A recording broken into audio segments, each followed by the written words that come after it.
right, so we're about 1:10 away from release at this point, 1 minute. And I can see the crowds in Antigua, and they're excited. I can see the crowds here at Spaceport America getting ready to cheer our crew on their ascent to space. So the last set of checks that will be done, we refer to as the L-30 or 30 seconds to release. And that's when the Spaceship Unity pilots ready and arm the launch pylon. And that allows, once we get to the designated point in our flight profile, for the mothership pilots to engage the release and set Unity free. We're now 30 seconds away from release. The very last preparation that the pilots in Spaceship do before release is they push that control stick all the way forward, ensuring that we have a perfect separation. We're 15 seconds. 10.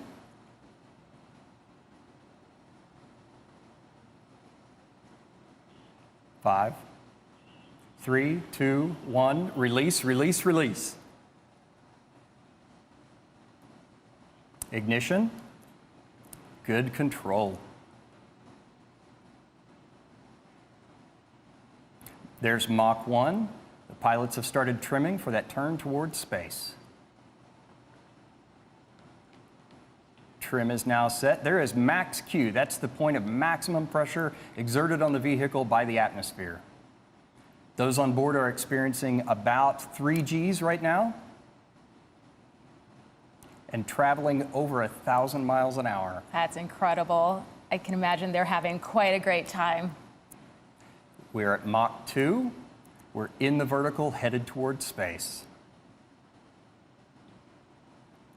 This is the part where they're seeing Earth move away and seeing space come into view and seeing that they're going to space, and just, it is an incredible feeling. So we've got about Mach 2.8, Mach 3 approximately, and rocket motor cutoff. Amazing. The crowds here are just absolutely going wild. I can't imagine what's happening in Antigua with them cheering them on. That's incredible. Awesome. Go Keisha, go Anna, go Jon. So everybody on board has been cleared to unstrap and enjoy that zero-G experience. The pilots have unlocked the feather. That's the preparation so that they can raise the feather here momentarily. They're engaging the RCS as well. The feather is now starting to move on its way up. Everyone's up out of their seats, just it's incredible. They're all, I know, it's amazing. They're all going to the window and taking in this just absolutely incredible view of Earth, the planet where all of their experiences are held. Everything they've ever known is down below. The feather is all the way up. We have a predicted apogee of about 289,000 feet. That is amazing. Our crew looks like they're having an absolutely incredible time, and they are officially astronauts. Welcome to space. Woo. Congratulations to Jon, to Keisha, to Anna on becoming astronauts today, and a special congratulations to our Unity pilot, Kelly, for her first space flight. And welcome back to space, CJ and Beth. And the vehicle is oriented in that backflip or that upside down maneuver from our perspective. And you can see them just enjoying that view of the Earth below. Man, it's just incredible. I can see that they just can't take their eyes away. And it's, it's hard for us to describe. We can obviously see they're having just an incredible time in space, taking in the views, but it's an experience. It's the silence, it's the views, it's seeing our brilliant planet against the matte black of space. I can't imagine what, I can't imagine what they're going through right now, and I can't wait to hear about it. Yeah, well, we just achieved our apogee at 290,000 feet. That's 88.5 kilometers. Amazing. And apogee is actually a very unique part of our experience. It's when our vehicle begins that descent back down to Earth and everything stands still. It's just, and we take a moment in the cabin, silent and looking out as a crew, and it's an experience I can only describe with these words, but one to be felt, really. Yes. So the pilots have initiated the motion to return the vehicle around, complete that backflip all the way around, and orient us for the re-entry. They've just made the return to seat call. They do that before we get to about 0.1 Gs. The pilots tell the passengers when to return to their seats, and then it's something that our training team has made very natural and intuitive, even though you're in that reduced G environment. Yeah, absolutely. During the days up leading to training, it's something that all of our crew practice. Our cabin is very purposefully designed to allow for our crew to get back into their seats. And even on re-entry, the amount of G's that you feel, but it's designed that anyone can do it, as we've seen today. And the views are going to be amazing on the way down, too. So when we talk about space travel, right, with the boost, everybody recognizes that as exciting and thrilling, but the re-entry is actually quite thrilling as well. And we have shock waves that form over the top of the vehicle. Right now, they're experiencing the max G on re-entry of about 3.5. We're supersonic, so if you're outside here at the Spaceport America, you should hear a double sonic boom as spaceship once again breaks the sound barrier on re-entry. We just passed subsonic. Amazing. And the crowds, again, are just cheering on our entire crew. They're going to be able to see the vehicle as it comes down to land, and our crew here are also going to be they're going to be able to see Spaceport America. They're going to be able to see see that their family and their friends are there cheering them on as they come back and return to Spaceport America. So we've passed below 60,000 feet. Once we get to about 53 to 55,000 feet, we'll command the feather down. That'll result in the nose of the spaceship dropping. And then once the feather is down and locked, which it's now moving, the crew will pull back on the stick and make a gentle return to level flight. I remember during the re-entry, I just could not stop looking out the window. The landscape of New Mexico is just very indicative of this planet. It's beautiful, and it's really just amplifies going to space, looking down on just the beautiful planet you've just left. And the feather is now down and locked. So the pilots are starting that gentle pull back to straight and level flight. Spaceship is now a glider. So it's all about balancing that potential and kinetic energy. If they want to go faster, they push the nose down. And if they want to go slower, they pull back and bring the nose up. It's absolutely incredible. G2 is a flight for the history books. The crew on board are on the leading edge of broadening space access and are taking the first steps in hopes that others may find it easier to follow their lead. Now, Keisha and Anna have become astronauts today thanks to Space for Humanity, whose mission is to expand access to space for everyone. And to talk more about their mission and their purpose, we actually have a special guest in the studio, Space for Humanity's Executive Director, Rachel Lyons. Rachel, welcome to the studio. Thank you so much for having me, Sarisha. It's such an honor to be here. Oh my gosh, you must just be absolutely pumped. So before we talk about Keisha and Anna, I know we all want to, I wanted to ask, could you tell us about Space for Humanity's mission? Absolutely, yeah, and I am so excited. The team is so excited. It's such a dream come true to see this happening, to see Keisha and Anna and Jon going to space. I'm like pinching myself here watching this whole thing come to fruition. And so Space for Humanity, we're a nonprofit organization founded by Dylan Taylor, who's a space investor and founder and CEO. And our mission, as you have been mentioning, is to sponsor people from all over the world to go to space. Yeah.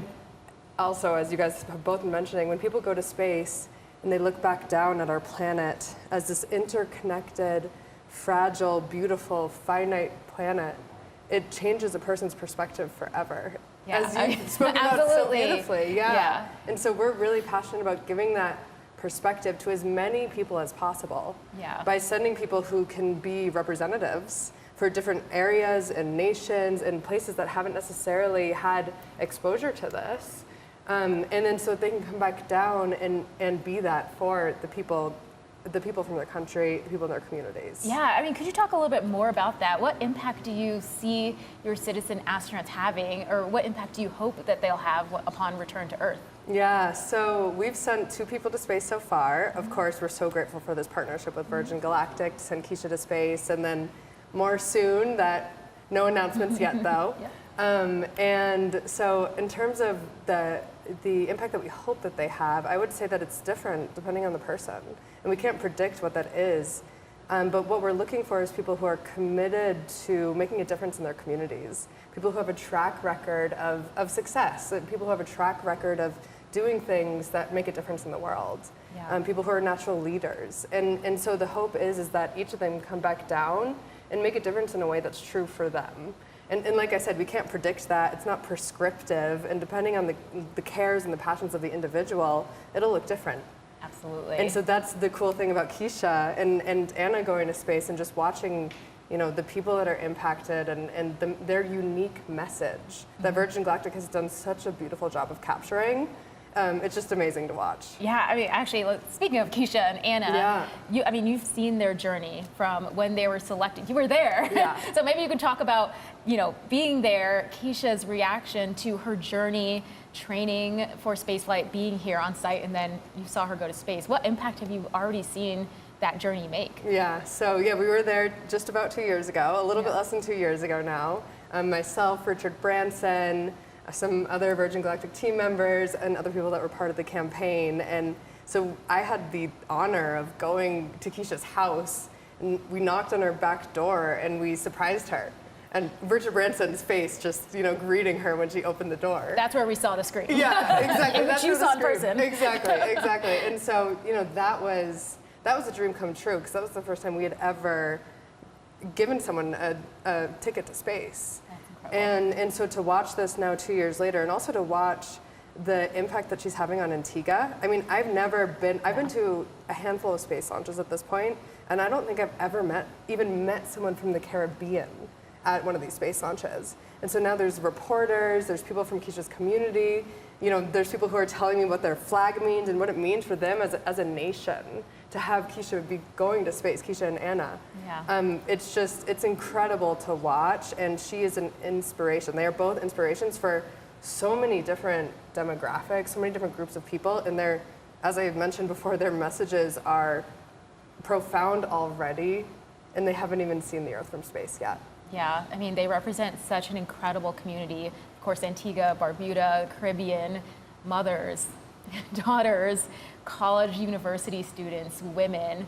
It's the boundaries they're breaking is just absolutely mind-blowing, and they're just the first. There's going to be many more. So I know you're eager to get back and cheer them on as they come into land, but anything you want to say just to close out and, just tell us about your excitement for Keisha and Anna landing and being there to cheer them on. Yeah, no, I mean, I guess all I'll say is I've had the pleasure of spending some time with Keisha.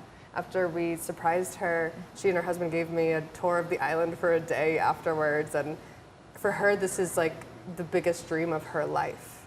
And she gets to bring her daughter on that too.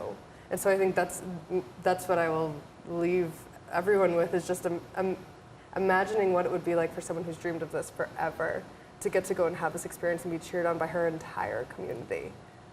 It's absolutely incredible. I know you're going to be right there when they get back to give them the biggest hug. Yeah, definitely. Can't wait. Amazing. So, speaking of cheer, let's check back in Antigua with Chewy. And access to space for everyone. And to talk more about their mission and their purpose, we actually have a special guest in the studio, Space for Humanity's Executive Director, Rachel Lyons. Rachel, welcome to the studio. You must just be absolutely pumped. So before we talk about Keisha and Anna, we all want to. We're going to ask, could you tell us about Space for Humanity? Sarisha, I'm here with the Prime Minister of Antigua and Barbuda, and we just witnessed something absolutely amazing. Prime Minister, what does this mean for Antigua and Barbuda? Well, it's the most significant event for the people of Antigua and Barbuda and the Caribbean. This is certainly a major achievement, and an achievement that will help to inspire great ambitions of the Antigua and Barbudan people.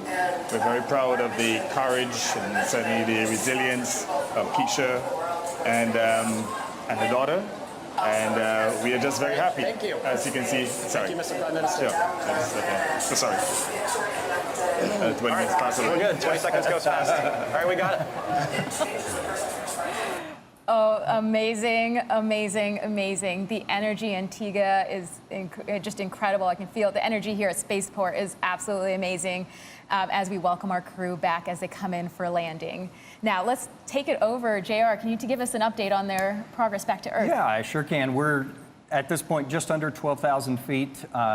Kelly was at the controls there for most of the glide. CJ has just resumed control of the flying the spaceship. So the approach checks are in work. They've planned to manage their energy management as you do with a glider, and now hitting those waypoints as they come in to runway 34 here at Spaceport America. So that's south to north on the runway. For those non-pilots tuning in, those numbers represent the first two numbers on the magnetic heading of your compass. So 34 is 340 degrees. So we're doing a turn to final right now, and that's a left turn so that CJ, the pilot, the commander in the ship, has a view of the runway. The landing gear is now down and locked. And we're about 7,500 feet. Amazing. Again, I've said this before many times, but the crew have this incredible view, not only of the New Mexican landscape, but of our spaceport facility, which is this incredible facility where they spent the last few days bonding with their crew and training with their crew. So, of course, it holds a special part in their hearts, and they get to see that view on their way down. So we're 1,000 feet above the runway. The runway here is about 4,500 feet or 500 feet. Pre-flare, that's pulling the nose up and taking advantage of the ground effect. It's extra lift you get when you're close to the ground. We've crossed the threshold. That's the beginning of the runway.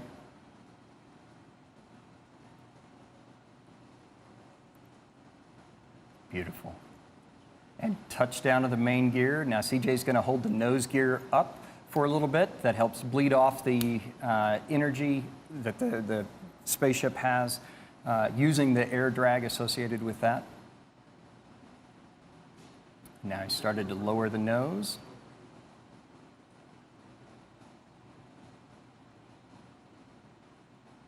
And the nose gear is now down. So at a designated airspeed, the pilots have the option to apply the brakes or not. They can let the vehicle roll to a stop. We have plenty enough runway here. They are applying the brakes today, so. We have 12,000 feet of runway here at Spaceport 12,000 America. feet of runway and 200 feet wide, so plenty of room. And full stop. Oh my gosh, amazing. That is absolutely incredible. What a beautiful landing. Congratulations to everyone on board. We saw beautiful flying from our Eve crew and brilliant work by our chase pilot, all of whom are still in the air right now. Thank you to everyone on the ground here at Spaceport America who made this day possible. Continue following us on social to hear more about our incredible astronauts and see more from this incredible flight. Now, we'll continue the celebration here as we wait the arrival of our other vehicles. Our astronauts are envoys of hope, curiosity, and progress. The more who are able to have that experience and go back to their respective diverse communities, the bigger effect it'll have on the next generation of dreamers for the care of our home planet and the people that inhabit it. G2 crew has demonstrated that the future of spaceflight is not only for pilots and engineers, but for artists, science, athletes, anyone that wants to embark on this journey. So wherever you are on planet Earth, we thank you for watching, and we'd love for you to join us on one of our upcoming future missions. Please join the celebration on social, or head over to our website to learn more about this mission and how you can embark on your own journey to space. Thanks, everyone. Thank you for joining us.